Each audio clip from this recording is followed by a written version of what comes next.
Nah, kemudian Rasulullah berserta para sahabat menggali parit. Ya. Jadi tidak hanya para sahabat yang kemudian menggali parit, tapi kemudian Rasulullah SAW juga ikut serta menggali parit.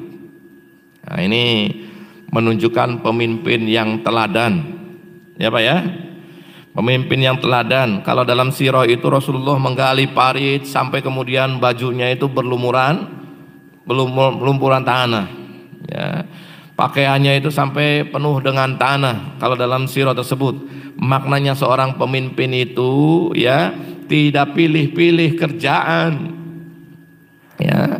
Pasukan ketika dibutuhkan untuk menggali parit, maka pemimpinnya juga menggali parit.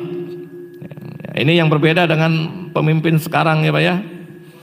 Oh, saya belum nyebut, udah nyebut ini. Udah manas-manasin ini. Ya. Pemimpin sekarang masuknya ke gorong-gorong, ya, ke got, gitu ya. Bahkan pemimpin-pemimpin sekarang ini hanya meletakkan saja, peletakan batu pertama. Ya kan masjid yang datang kan pemimpin nih. Udah kan, letakkan batu pertama, udah balik lagi dia ke rumah. Tapi tidak ikut pembangunannya tersebut. Ya. Tapi ini Rasulullah bersama para sahabatnya itu kemudian menggali parit. Ya. Padahal kondisi Madinah pada waktu itu sedang kondisinya paceklik. Makanan susah, sehingga dalam kondisi menggali parit ini tidak sedikit kemudian Rasulullah dan para sahabat menahan lapar, ya, sehingga kemudian para sahabat ada yang mengikatkan batunya di perutnya untuk mengganjal, ya, agar kalau lapar kan perut itu bunyi Pak ya, kerubak kerubuk gitu ya. Ya, ini dalam kondisi paceklik, dalam kondisi susah makanan tersebut, kemudian para sahabat dan Rasulullah SAW untuk menghadapi orang-orang musyrikin di depan untuk yaitu menggali parit tersebut. Dan itu pekerjaan yang bukan mudah. Bukan mudah ya, sehingga kemudian para sahabat ya mengikatkan batunya itu ke perutnya. Kalau dalam satu riwayat hadis itu ada sahabat yang protes terhadap Rasulullah SAW. Ya Rasulullah SAW, kami ini menggali kok dalam keadaan lapar. Lihatlah, ya, perut kami yang kelaparan dan kami ikat dengan batu ini. Ya, diperlihatkan kepada Rasulullah SAW. Diikat batunya itu satu. Rasulullah enggak menjawab, tapi hanya menyingkapkan ya pakaiannya dan memperlihatkan bahwa yang diikat oleh Rasulullah batunya lebih banyak dibandingkan dengan batu umat Islam.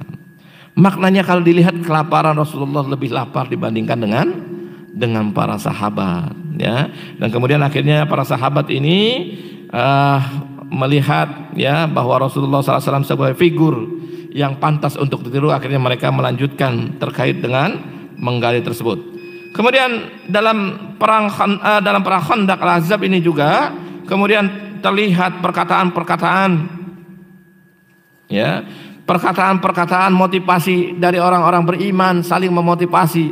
Ini pekerjaan berat, ya, pekerjaan ya menggali parit pada kondisi lapar itu pekerjaan berat. Maka kalau tidak ada syair, tidak ada perkataan yang saling memotivasi, maka kemudian akan lemahlah pasukan kaum muslimin. Maka di antara mereka saling memotivasi, salah satunya adalah perkataan ya para sahabat yang mengatakan nahnul ladzina bai'u Muhammadan ala islami ma baqina abadan. Nahnul ladzina bai'u, sesungguhnya kami adalah orang-orang yang sudah berbaiat ala Muhammadan, bai'u Muhammadan alal islami ma baqina abadan. Terus diucapkan menghibur, ya. Menghibur terkait dengan kelaparan yang mereka rasakan, ya, gitu. Ya, jadi kalau proyek biasanya Pak ya, proyeknya itu berat, kalau saling menguatkan itu bisa selesai.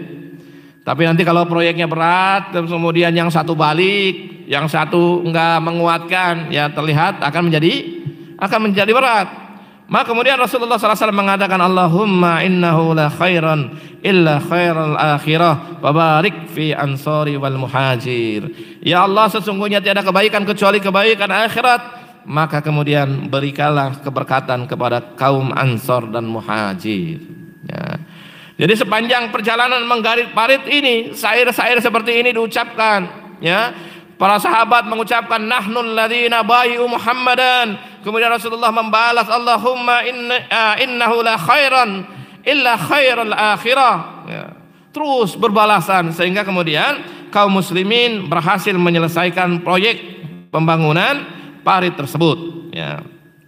Nah, dalam ketika proyek penggalitan parit tersebut kemudian terlintas ya dalam di sini dikatakan ya, kalau di sini bahwa Jabir bin Abdullah melihat terkait dengan singkapan pakaian Rasulullah sallallahu alaihi wasallam, dan dia melihat batu yang diikatkan Rasulullah sallallahu alaihi wasallam ke dalam perutnya untuk menahan lapar. Maka kemudian Jabir bin Abdullah itu kemudian mengundang Rasulullah sallallahu alaihi wasallam untuk sekedar melepas laparnya di rumah. Maka Jabir kemudian berpesan kepada istrinya, datang kepada istrinya menanyakan, ada apa di rumah? Gitu ya. Ada apa di rumah?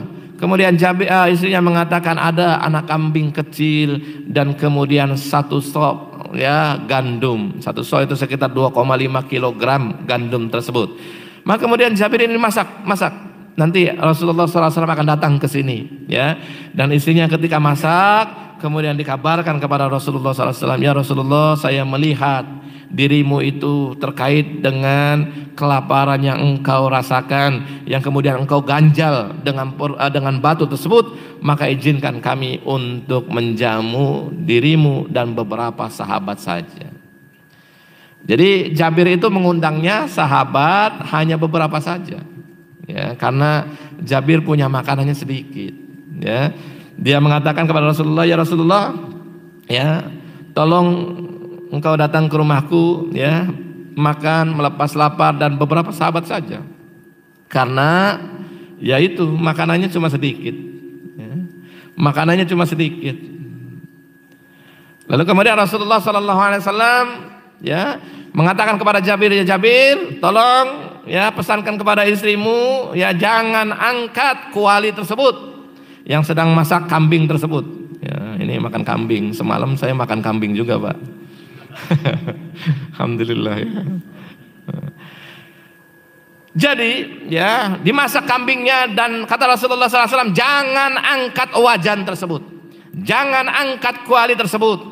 Dan kemudian ya gandum tersebut yang dibikin roti tersebut, maka jangan diangkat dari alat masaknya, biarkan, kata Rasulullah SAW. Kemudian Rasulullah SAW mengiklankan, mengumumkan kepada para sahabat yang sedang menggali tersebut, baik Ansor maupun Muhajirin, untuk ayo kita dapat undangan ini makan besar di rumah Jabir bin Abdullah, ya kan? Rasulullah undang itu ratusan orang yang sedang menggarit pari dalam kondisi kelaparan. Terus kemudian diundang Rasulullah, ayo kita makan-makan. Jabir bin Abdullah ini mengundang kita untuk makan. Ayo semuanya kita makan. Jabir was-was, ya kan? Was-was ini makanannya sedikit. Jabir minta hanya Rasulullah dan beberapa orang saja. Beberapa orang saja yang diundang karena makanannya cuma sedikit, rotinya sedikit, roti gandumnya sedikit. Terus kemudian ya kuahnya juga, yang kambingnya itu kambing kecil, anak kecil. Kambingnya itu anak-anak masih kecil, gitu ya. Maka kemudian was-was ini, bagaimana hidangan yang segitu kecil, sedikit bisa mencukupi undangan, ya, undangan dari Rasulullah yang mengundang seluruh kaum Muhajirin, seluruh kaum Ansor. Kemudian disampaikan kepada istrinya menjawab, Allah dan Rasul yang Maha tahu terkait dengan itu. Maka diundang semua sahabat Muhajir dan Ansor tersebut. Dan kemudian ketika para sahabat datang, ya, dan kemudian Rasulullah SAW yang menyajikan sendiri terkait dengan penyajian kepada sahabat dan Ansor tersebut, dengan memotong roti gandum yang sudah dimasak oleh istrinya Jabir bin Abdullah tersebut, dan menuangkan kuah kepada para sahabat dari Muhajir dan Ansor tersebut. Dan qadarullah, dan ini merupakan mukjizat dari Rasulullah SAW, ya, kambing yang tadinya sedikit dalam kuali, dalam alat masak, roti gandum yang tadinya sedikit dalam alat masaknya, ketika disajikan oleh Rasulullah SAW ternyata mencukupi seluruh sahabat Ansor dan Muhajir yang kemudian dijamu oleh Jabir bin Abdullah, ya.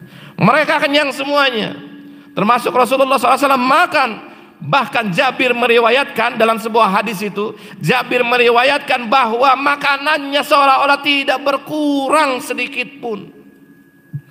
Jadi yang dimasak oleh istrinya, yang disediakan istrinya, baik roti maupun kambingnya, itu tidak ada yang berkurang sedikit pun. Sehingga kemudian Rasulullah SAW mengatakan, yang ini sisahkan, bagikan kepada duafa, kepada fakir dan miskin yang lainnya. Dan ini tidak akan terjadi, Pak. Ya. Tidak akan terjadi pada masa kita. Ya. Kita nih masak nih, ya 3 porsi, ngundangnya 3 porsi, gitu ya. Terus kemudian kita undang seluruh jamaah masjid ini, yang nggak akan terjadi kayak Rasulullah. Ya, mau pakai baca doa apapun nggak akan terjadi, karena ini merupakan mukjizat Rasulullah Sallallahu Alaihi Wasallam. Ya. Nah, dalam adab jamuan ini kemudian Rasulullah SAW mengajarkan kepada kita semuanya bahwa Rasulullah tidak memilah-milih dalam bersahabat tersebut. Ya. Meskipun permintaan Jabir itu, ya Rasulullah tolong ya masakannya sedikit, tolong beberapa muhajir dan ansor saja yang diundang. Ya. Tapi Rasulullah nggak seperti itu. Rasulullah undang tuh seluruh muhajir wal ansor yang kemudian sedang menggali parit tersebut, undang, ayo kita makan semuanya. Jabir mengundang kita. Ya. Beda mungkin sama kita kalau diundang makan. Oh, kita lihat nih, CS kita siapa nih, gitu kan? Teman nama yang dekat sama kita siapa nih? Nah, undanglah. Kayak yang lain nggak usah kasih WA lah, kasih tahu. Ya. Mungkin seperti itu, tapi Rasulullah tidak seperti itu. Rasulullah berteman dengan semuanya, sehingga kalau harus makan, maka makan semuanya. Ya. Jangan sampai kemudian ada seorang sahabat yang tidak kebagian dalam makanan. Ya, diundang semuanya. Nah, ini salah satu adab daripada Rasulullah SAW. Ya, akhlak Rasulullah SAW yang mulia, bahwa dia tidak milih-milih. Kalau dia milih-milih bisa saja dia panggil aja Abu Bakar, Umar, Ali, mantu, ayo ikut, itu kan? Bisa saja, tapi tidak seperti itu. Dia undang, dia iklankan semuanya, ya, kepada ansor muhajir yang mungkin jauh dengan Rasulullah SAW secara hubungan itu. Ya, tapi Rasulullah SAW kemudian undang seluruhnya, dan dengan izin Allah Subhanahu wa taala, dengan mukjizat Rasulullah SAW, alhamdulillah kemudian hidangan dari Jabir bin Abdullah ini kemudian bisa dinikmati oleh seluruh sahabat, dan ini adalah sebuah mukjizat yang Allah berikan kepada Rasulullah SAW.